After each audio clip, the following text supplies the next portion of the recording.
From Kansas State University, this is Agriculture Today. Eric Atkinson with you. And in today's lineup, K-State's Erick DeWolf shares the final numbers on wheat crop disease losses here in Kansas in 2017, noting that the leading disease problem was not what most people might have suspected. He also talks about early indications of disease challenges in the 2018 wheat crop.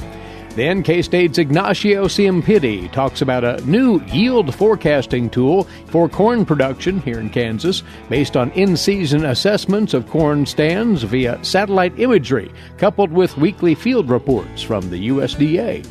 And for this week's K-State Horticulture segment later on, Gregg Eyestone will talk about selecting and planting spring flowering bulbs here in the fall. All this and more next on Agriculture Today. Hamburgers, roast, ribs, steak, or whatever you prefer. Beef, it's what's for dinner. Kansas cattle farmers produce 7.5 million head of cattle per year. It takes about 7 tablespoons of peanut butter to get the same amount of protein in 1 serving of lean beef. Support your local Kansas farmers and ranchers. Eat beef. This message was brought to you by the K-State Animal Sciences Leadership Academy participants. Wheat planting time is obviously well underway in Kansas. We've yet to really step back and officially review here on the broadcast the disease outbreaks that we saw in 2017's crop. We'll also speculate on what might be ahead for the 2018 winter wheat crop that's going into the ground now in as far as likely diseases. Wheat disease specialist Erick DeWolf, K-State Research and Extension, is along with us once again. Now, Eric, you and colleagues with the State Department of Agriculture, others chip in too, collect notes and come up with actual percentage numbers on wheat losses due to disease every year, and you do have those numbers in hand now. I do. So Kansas State University, a number of my colleagues partner with the Kansas Department of Agriculture each year, and we conduct a fairly extensive disease survey in our wheat crop during the growing season to try and get an idea of which diseases are the biggest threat historically, and then also what's hurting us the most this year. And as we think back, we all know that there was one disease that garnered a huge amount of attention this past season. However, when you look at the numbers, it actually came in, you say, number 2 in the ranking. It did. So wheat streak mosaic was certainly one of the headline type of diseases this year. It garnered a lot of interest and did a lot of damage in the state.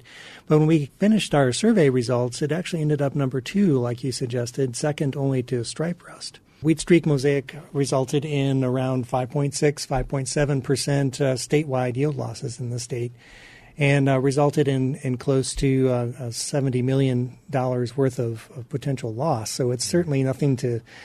I don't want to trivialize that at all. No, it was a lot of money that was lost to Kansas producers to wheat streak mosaic. But stripe rust has been our number 1 disease for probably the last 10 years, and again, edged out some of its competitors for the number 1 spot. Maybe it was the fact that wheat streak was so demonstrative in field, because where it was discovered, it was very, very intense. I think so. So one of the differences as we look at, and maybe this partly explains why stripe rust was a little bit worse than we experienced the wheat streak mosaic, is that stripe rust is often fairly uniform throughout the state. And that's, in fact, what we saw this year. It's just its ability to move through the air over very long distances, and then the overall susceptibility of many of our varieties does place much of our crop at risk to diseases like stripe rust. Mm-hmm. In contrast, wheat streak mosaic is often much more localized or focused. And it can, of course, as many growers experienced this last year, can absolutely devastate local fields. But those patches or spots that are affected, either individual fields or groups of fields, are somewhat more isolated than what we often experience with wheat streak mosaic. So if you were to pin them down, what would be the hot spots for stripe rust this past year, although it is, as you note, a quite widespread disease issue? Yeah, I think many of the crop reporting districts, we do our survey according to crop reporting districts, so many of the statistics that I'll provide will be kind of at that level. It's the central and western portions of the state that get most of our attention, and that's because of the acres that are there. But we also do some surveys in the east as well. It was primarily the northwest and north central areas of the state that tend to remain a little bit cooler also their wheat crop develops a little bit later there, and they are often a little bit more at risk to severe stripe rust, and that's, again, what played out again this year. So that northwest and north central region probably suffered the most. That said, as we mentioned a moment ago, throughout central Kansas, throughout western Kansas, still experienced fairly significant losses to stripe rust once again. And once more, the wheat streak mosaic was concentrated mostly in the western part of the state. It was concentrated in the western part of the state, but primarily two cropping districts really stand out there. So all of western Kansas and parts of central Kansas were all above normal this year. But the west central region in particular for wheat streak mosaic experienced more than a 20% loss in that crop reporting district. And then the northwest was second with a little over 15% loss regionally within that district. So you're talking substantial numbers at that point by district. That's right. So if we look at the overall rankings of them, again, stripe rust was around 8% statewide losses. Wheat streak mosaic was around 5.6, 5.7% losses.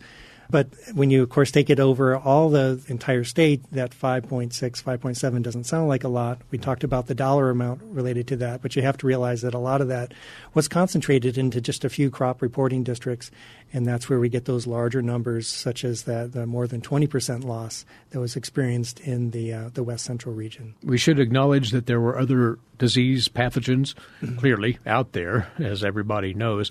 But when it comes to percent losses, those trailed the top two by a considerable distance, didn't they?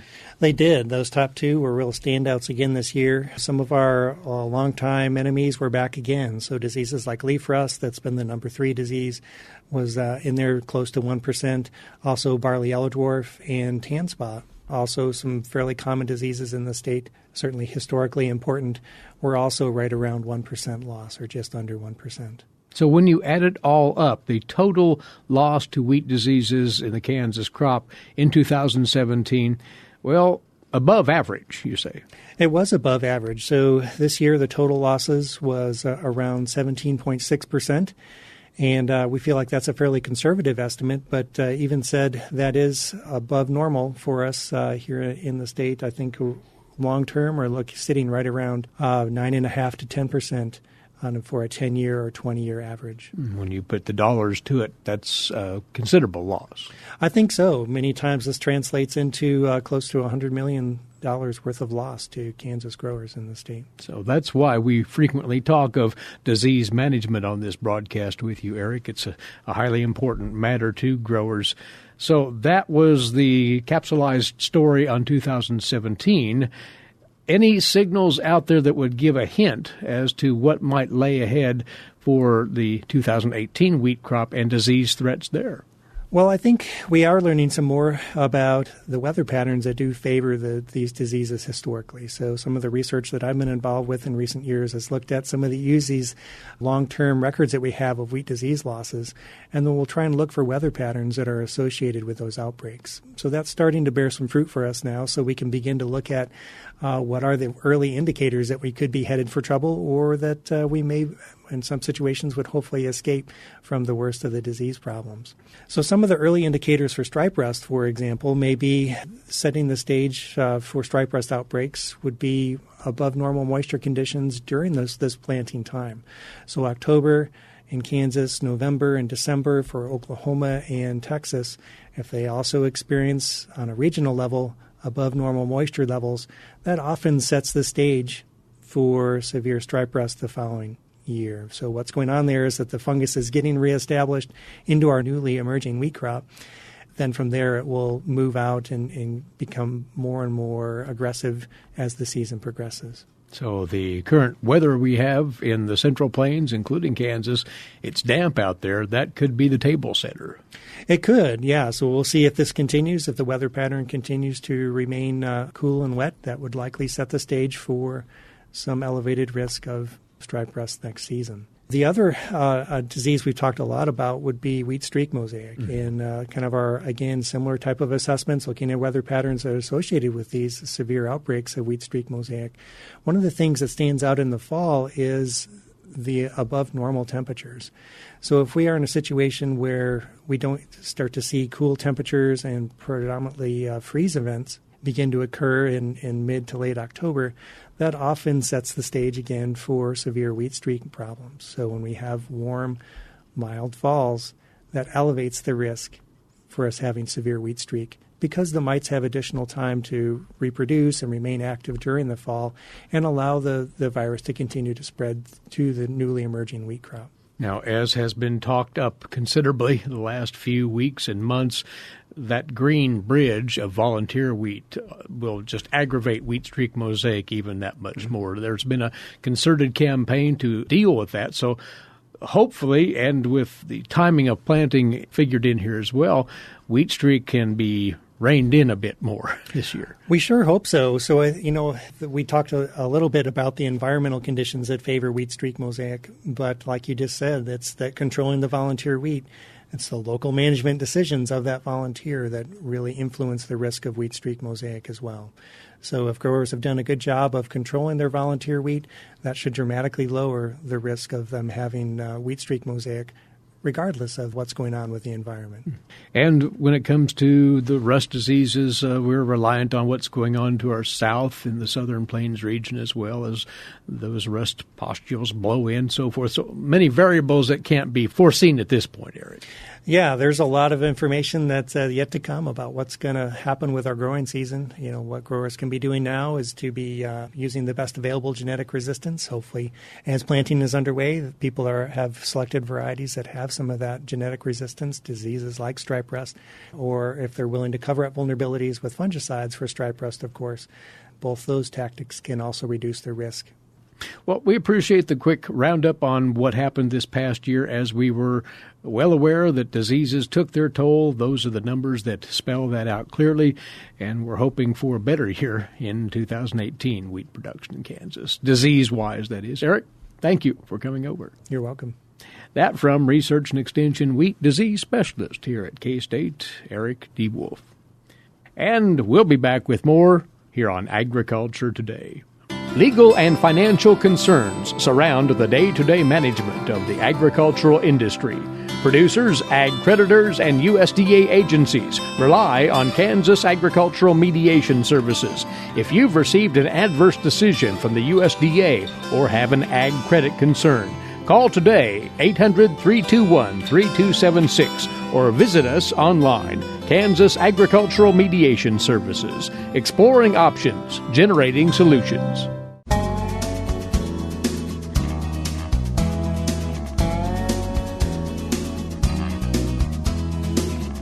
Agriculture Today returns now. We are moving steadily through the corn harvest period here in Kansas. Lots of acres yet to be picked.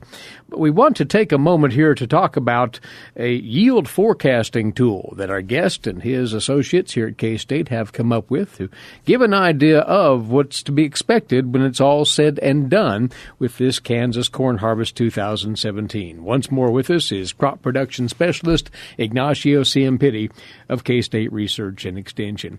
What was your aim in putting this tool together? What was the cause behind it, Ignacio? Okay, first of all, thanks, Eric, for the invitation. Sure. As always, it's a pleasure to be here. We started thinking about this tool probably 3 years ago. One of the first things that we were thinking is around April, May, when corn was planted, we started thinking about the idea of how we can start getting some estimates of how your corn, the conditions of the corn, are looking across the state. So based on that idea, I have some people in my group that we were coming out regularly per week and then looking to some cornfields across the state. So we are monitoring close to 250 fields with really the goal of saying, can we track down how corn is evolving? And start looking at these conditions that we have, these reports every week of saying normal, good, and excellent. Mm-hmm. So, and then I have a lot of questions of people saying, what do you really mean? Or what does that indicate? What does it indicate? I mean, to say a good or excellent. So that was the first point of initiation of the tool, why we start thinking on the tool. And then at the end of the season, and right now, close to August, not even the end yet, we found ourselves with this idea of saying, okay, well, we have a lot of information from many fields. And then we start thinking, what if we start using some of the knowledge that we acquired in the last 2 or 3 years on using satellite data to try to forecast what yields are looking like. And I think that if you want to go back to why we jump into this concept was because last year, with the help of many farmers, I will say precisely we have 22 farmers helping us across the state, we were able to put the first publication of looking at how we can use satellite image from mid-season to predict yields. So to be clear, what number the tool would put out would be the expected yield as of the conditions known as of that date, and everything ahead of that or still to come is yet obviously to be factored in. Yeah, and if I want me, I can briefly walk you on how we did it. Please do. I want to make sure that the farmers understand how we do it. The first step, or step number one, was we went back to 2008, and we start collecting data from all the counties, all the states. This is USDA NAS data. USDA NAS data on average yields. Why we did that? Because we understood that if we really want to create a new tool, we need to make sure that the tool works to validate the previous yields. Mm-hmm. So if the tool doesn't work to predict past yields, it will be really bad. I mean, don't do much for future yields. Exactly. Right. So we set that on that idea. And also because in order to develop the models, and the models, just for everyone out there, just when I'm saying models, just think about something very simple like a linear term. Like you have an unknown variable, and then you enter your variable, and then you just get an estimate. And that's when we are referring to models, nothing too complex. Mm-hmm. But in order to have a really good model, then you need to have a lot of data. And how do you go that? I mean, you go to USDA NAS. We collected all the county data, all the average yields, and think about almost 10 years. Yeah. And then you can start thinking about how many observations we collected. Quite a few. Yeah. And then that was the initial point of this tool, okay, having that data. And then what was the goal of collecting those yields is to really understand when someone is asking us, what is the distribution of yield for Northeast Kansas? We need to understand, are the yields averaging 180 bushels? Or what is the deviation from 180 bushels, okay? And what happened in the last 10 years? So that was the idea, is to understand really the distribution of the yields in one district. That's why we use all the county average. From there, we moved to the second step. The second step was basically start collecting data, but collection of that data was satellite data. Why we did that is because our previous past publication from last year was getting an estimate from satellite. And from satellite, we were basically trying to predict the yields. The only thing that we got from the satellite was what we call the greenness, NDVI. Okay, that is a normalized different vegetation index. It's a very simple index that it gives you some idea of how green, I mean, how much vegetation is out there. And the goal was really to collect all the information at that specific point, because we really separate what was corn versus what was other crops. And you were capturing those images via satellite, every 8 days, you say? Yes, what we did is basically we were capturing all the images available from planting until August 4th. What is the challenge is, in many cases, you might get only one image in 4 months. And then we decided to say, if we want to do a good tool, we need to get several images, and we want to try to aggregate images and collect all that images and see, can we develop a tool based on collecting all these images? So we have information for all the districts, because that's coming from USDA NAS. We collected that data on when the corn was reaching flowering, when the corn was reaching mid-season, when the corn was reaching planting, 50% planting. So we have for each of the districts all that information. And then we set out with the goal of saying, let's collect data that we can make sure that we are almost targeting flowering. We know that in Southeast, we are really well beyond past flowering by August 4th. And we know that in Northwest, we probably are just there. And in many cases in Central, usually flowering might be around July 10. But the goal was just to standardize and say, okay, by this time, let's see all the districts and get all the images. So sometimes we finish with 8, 7, 6 images from planting until that moment. And then you consolidated that information as you built this prediction model, correct? Exactly. With those models, and the idea of the models was basically to obtain an estimation. So the greenness of the satellite is very well correlated to yields, and then we developed those equations as a way to predict yields, and we compare with previous data from USDA NAS to validate those, to say, are these models working fine in each of the districts? I mean, how close am? And then if you look at our error, if you would like to say in some way, I mean, sometimes we were in around 1, 2, or 3 bushels, depending on the districts. But you're in the ballpark. We were always on the ballpark. Step number 3 is the following. USDA NAS has every year information of all the crops across the entire Corn Belt in the U.S. What is the challenge with that information? That map is excellent because, for example, we can go back and we have data since 2006 on those maps. We can go back and I can really locate what corn is in Kansas and was in Kansas, I mean, even in the previous years. What is the challenge if I want to forecast is I don't have a map for 2017 yet. That map for 2017, USDA NAS will be working and preparing and put that together for February. Right. Okay. So we set into the idea, and that's what I'm connecting the field survey that we did in the summer. Our field survey that we did in the summer, looking at fields across the state and knowing where was corn located in the state, was helping us to train a model to create a new map. So basically, we were creating a new map of 2017 Kansas corn. And then that map was the one that we used to basically solidify the model. So the model is not only based on previous data, but it's also based on how many acres are located across the state. Mm-hmm. Step number 4 is to say, let's take a look to the validation. Let's take a look to say, if I'm using this model, is the model close to the final USDA from previous years? Mm-hmm. And in order to do that, I challenge myself and I say, let's grab the 4 years that were more the anomaly ones. So we grab 2009, 2012, 2014, and 15. And if you look at that information on the update, I show that the satellite-based model is very close. It's very close to the final USDA analysis. So it was validated. It was validated. As for accuracy. Yes. So now we are in 2017, and just to finish this stories, we use that information. We use all the information on the maps. We use the model, and when we basically forecast state level 2017, and our numbers are coming a little bit below, I would say 8 bushels below of what USDA was forecasting on August and also in September. For the record, your model as of the data collected up through August indicates that the overall statewide yield average will be 125 bushels per acre, which is, as you said, about 8 bushels shy of the USDA's latest forecast. Yes, and this model is still, and we are working on that. We have some ideas and we're working on some other tool to see if we can go from these bushels per acre to production. At this point, we don't have a precise answer on that.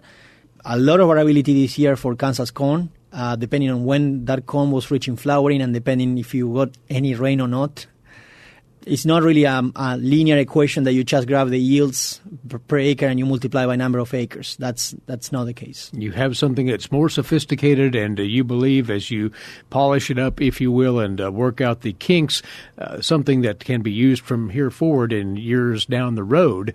If you'd like to read more about this tool for forecasting Kansas corn yields, there is an article in the recent Agronomy E-Update newsletter that's dated this past Friday, September the 29th. Fine idea that seems to be coming together nicely, Ignacio. So thanks for telling us about it, and we'll visit again soon. Well, thanks again, Eric, for the invitation, as always. And that's from crop production and cropping systems specialist, K-State Research and Extension, Ignacio Ciampitti. Again, you can find that article at agronomy.ksu.edu. Click on the E-Update tab there. We'll return with more in a few moments. You're listening to Agriculture Today. Did you know every Kansas farmer feeds 128-plus people? Kansas farmers are hard workers, dependable, authentic, and sensitive. Not only do farmers put food on your table, but they put clothes on your back and fuel in your car. For more information about Kansas farmers, visit K-State Research and Extension online or stop by your local extension office. This message has been brought to you by the K-State Animal Sciences Leadership Academy participants.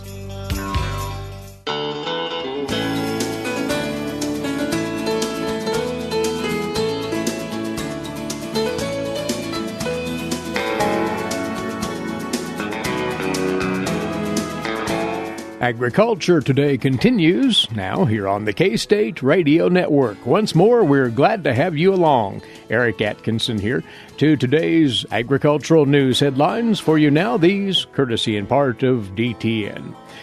Senator Charles Grassley of Iowa has contacted President Trump with input on a set of proposals to alter the renewable fuel standard. Following a telephone conversation with the president, Grassley told agricultural journalists yesterday that he was, in his words, very satisfied with the president's position on biofuels. Grassley confirmed yesterday that the president did ask Environmental Protection Agency Administrator Scott Pruitt to meet with Grassley and other lawmakers at an October 17th meeting. Last week, the EPA announced in a notice a proposal to further reduce the renewable volume blend requirements for advanced biofuels, biomass-based diesel volumes for 2018 and 19, and the total renewable fuel volumes in the RFS. Secondly, a report surfaced last week that the EPA is considering a proposal from Valero Energy to leave renewable identification numbers, or RINs, attached to U.S. ethanol gallons produced in the U.S. and exported. Currently, the credits are removed from exported gallons. The biofuels industry is concerned that doing so would flood the market with RINs and harm domestic biofuel producers. Grassley said he's prepared to let Pruitt know about these concerns. Now, some ethanol and agricultural groups have said in public statements that Pruitt's actions would cater to the oil industry's positions on the RFS. Earlier in the week, industry groups asked the president to reverse course on the EPA proposals. President Trump's upcoming Asia trip could have agricultural trade implications, according to the USDA secretary. Here's more from the USDA's Gary Crawford.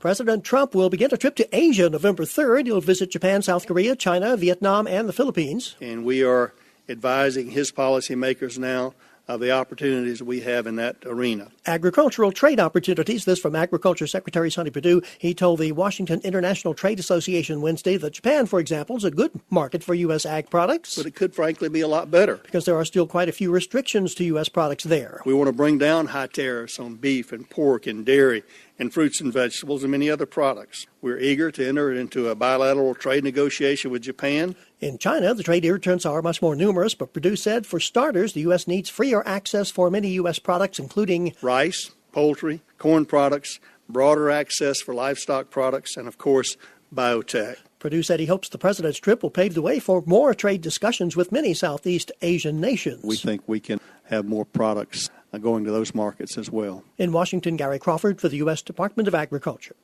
Recently, the Kansas State University Weed Science Group, in conjunction with the Weed Science Society of America and several co-sponsoring commodity organizations, hosted a tour of western Kansas for EPA officials from Washington, D.C.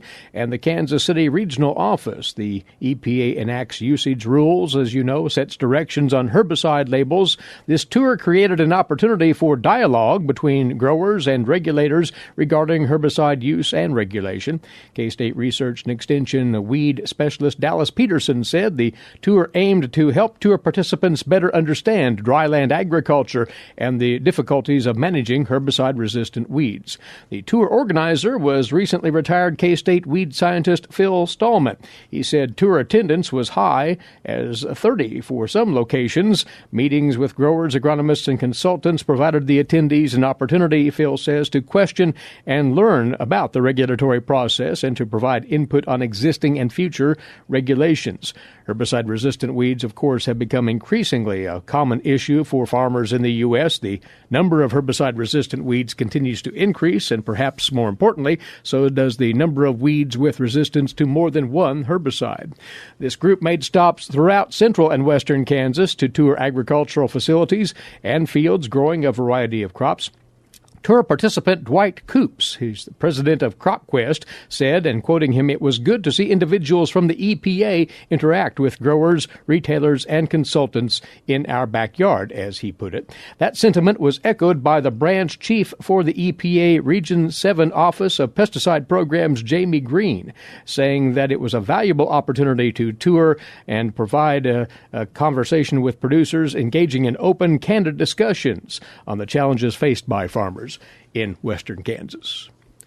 You're tuned in to Agriculture Today. On now to this week's edition of the Kansas Soybean Update. With that is Greg Akagi. Greg?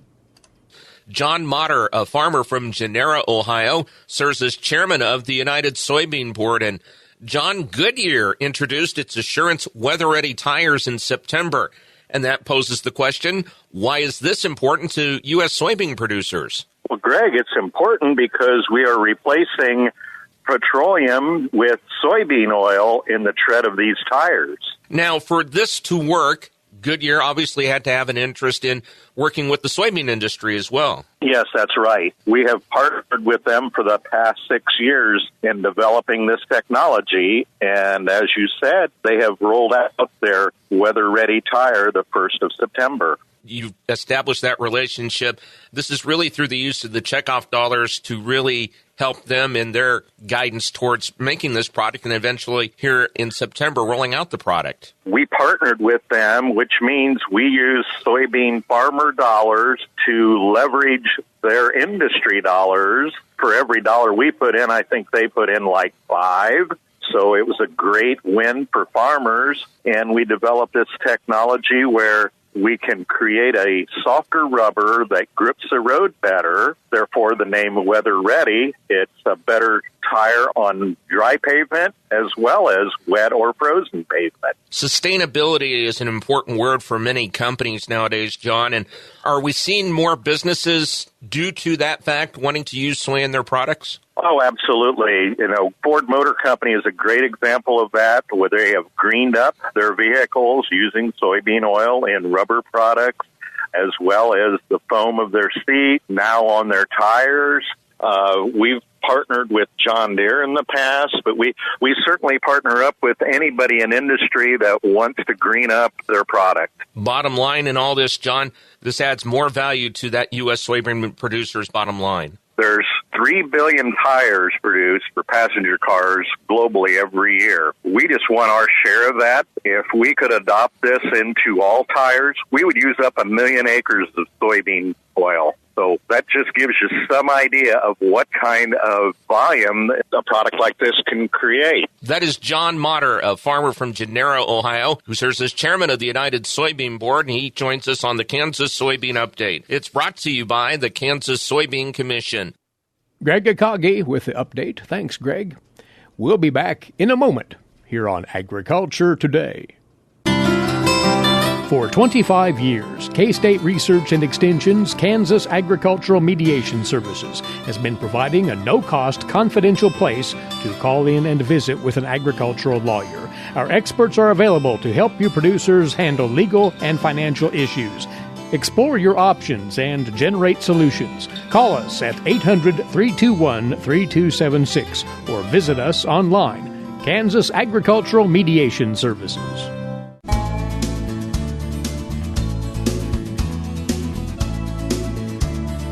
Up now on this Agriculture Today, this week's K-State Horticulture segment, and landscape additions, what we're about today, and more directly, adding spring flowering bulbs to your landscape via fall planting. We're into that time now.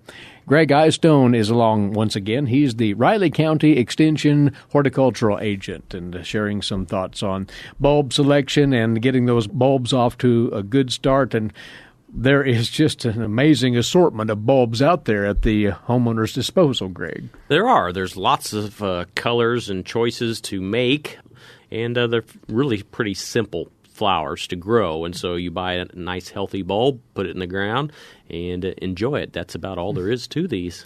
We'll talk about what constitutes a healthy bulb in just a second, but we're looking at several categories of bulbs. We think of tulips, crocus, but there are many more. There are lots out there, and yes, the big ones are typically tulips, daffodils, narcissus, hyacinths, crocus. One of my favorite is alliums, which bloom a little bit later in the season, but there's lots of different bulbs out there to enjoy and try and see how you like them in your landscape as well. Does one need to be particular about where they place them in the landscape?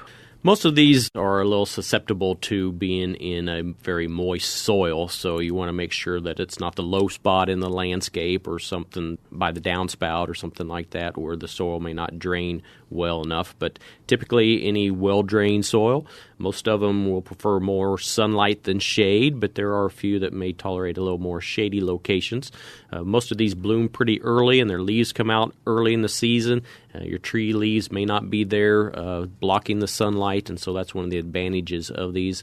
Get them out, get them up growing quickly, and they'll produce year after year for many of these. You mentioned well-drained soils, but what else need one think about there as far as the actual soil medium? Yeah, nutrients is always of concern, but most of our soils here and most of Kansas have adequate nutrient value to them. Soil tests done by your extension office or a soil lab will help determine what fertilizers you may need. It's always good to add organic matter of any kind to a new planting, and so if you can put a couple inches of compost or organic tissues and till that in. Most of these bulbs go a little bit deep in the soil, 6 to 8 inches, and so you'll need to be working that soil to that depth if you can. If that's a little more work than you want to do, maybe like a crocus, which is only a couple inches under the soil, would be something that you could work with. But building up that soil is always a good thing, and adding a little fertilizer. When I say that, that's mostly nitrogen, unless your soil test tells you something different. But you can add a little nitrogen after you plant, and more importantly in the springtime, just as you start to see the leaf tips coming out of the soil. As far as placement of those bulbs, clumping them as opposed to widely spaced, or is it strictly up to the individual's preference? It is a preference of the homeowner. There's different ways of doing this. Some people say take your bulbs in a bag and just throw them out and plant them as they lie. Probably most people put them into kind of baskets, or so to speak, and so they'll have 5 or 7 in a particular area. Dig a little hole trench and line those up and cover them up, or you can do them individually, one at a time, and kind of space them out as depending on the bulb size and proper spacing. So it's really free game. Whatever works for you will work for the bulb as well. But, and you said this at the outset, it's imperative one buys high-quality bulbs. What determines that? What should shoppers be looking for? Yeah, so you're going to see some price differences in bulbs, and that's probably on the size. And for that particular plant that you're planting, that size of bulb is the size of your flower. So if you're wanting big flowers this first year, you're going to need to plant the biggest, healthiest looking bulbs that you can find. When we say bulbs, there's different structures there, but bulb is kind of the generic answer. You can buy smaller ones, and they will produce smaller flowers, and over time, if they're like narcissus that generally come back year after year, they will build up over time. As long as you leave that leaf tissue there and you provide maybe some nitrogen in the springtime and maybe again in the fall, so you're building up all that leaf tissue for good food storage to build up nice, big, strong flowers for the following season. So what you plant this year is what you're going to get. Your fertilizer is all for the following season, and you're not helping out your flower for this year with fertilizing at this point. But beyond the size, one should look for any outward appearances that would suggest that bulb is unhealthy, maybe have a touch of disease, anything to be wary of there? Yeah, exactly. You want to look for, heavy bulbs for certain. There's going to have a lot of carbohydrates in there for that flower bulb. Anything that may have a bruise or cut or something like that has potential for rot in the future. So, yeah, look your bulbs over. Sometimes you buy bulbs in a package that's already put together, and you may not have the opportunity to look at those. But go ahead and look those over once you purchase them and see if they'll work in your landscape.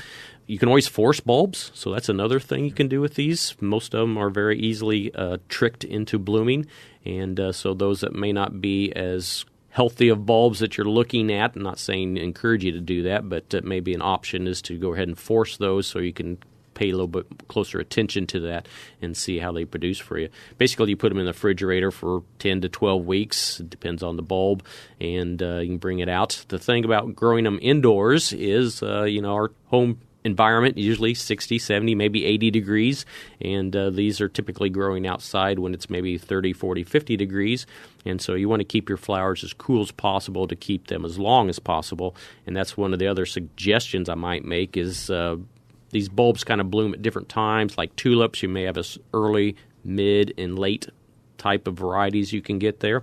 If you want to take a risk, you can plant the later ones, but that's also the season when it's starting to get warmer and those won't last as long. So I might encourage you to buy the ones that are the earlier season. You may have a longer bloom period with those just because our temperatures outdoors are more suitable at that time. But again, feel free to mix and match if you want a rollover of color, if you will, throughout the season. Exactly. Typically we'll probably start with crocuses, maybe coming out February, March, and you can extend that into my favorite, the alliums, which may be late May, June when they're blooming. So you can have a bloom period over a long part of the spring season. We have a window here of planting. October is kind of the general start of the planting season, but until that ground freezes, we can get these bulbs in the ground. Now is definitely the time to buy the bulbs. You'll probably get those healthier, better quality bulbs at this time before they start to get picked over. And so I would encourage you to purchase them now, but you do have a window of time for planting. Of course, K-State Research and Extension, Greg, has a very handy flyer on bulb selection and planting in the fall. Yeah, if you have any questions, I would encourage you to contact your local extension office, and they'd definitely help you out and get you going in the right direction. Greg, thank you. Thank you, Eric. Gregg Eyestone, he's the Riley County Extension Horticultural Agent, with that advice on succeeding with your spring bulb planting here in the fall on this week's K-State Horticulture segment. With that, our Thursday edition comes to a close. Thanks to you for being along with us. Eric Atkinson here. This has been Agriculture Today over the K-State Radio Network.